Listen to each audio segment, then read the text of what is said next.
Rocket na kasing bilis ng Nanoflare 1000Z pero half the price lang. Ito nga pala ang J-Nice Elastic Elb 6 Pro sa ating badminton equipment review, part 17. Design-wise, unang hawak ko pa lang, masasabi ko na talagang premium racket to. Kasi ang ganda talaga ng mga decals, guys, para talaga siyang elf theme. Ang color combination nga lang niya ay gold tsaka white. Kahit nga yung font na ginamit dito sa gitna, makikita mo talaga na pang elf siya, yung parang mga nasa movie tsaka games. Ang design nga ng racket na to, para siyang may kahawig sa Taizuing ng Victor. Ayan, check nyo dyan yung screenshot. And heavy nga pala tong racket na to na may 300mm balance. So mukhang dinesign talaga tong racket na to for power and for smashing. Stiff na nga rin yung shaft niya at may G5 na grip. Check natin yung stiffness.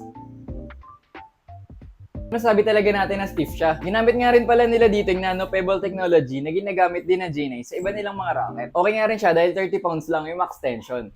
Usually naman 26 to 28 pounds lang ginagamit ko. Ang pinakabit ko nga dito ay X-Bolt 65 na may 27 tension. Yun yung pinilagay kong string dahil comfort string ko yun. Kaya mas matetesting natin ng maayos. Sound check natin.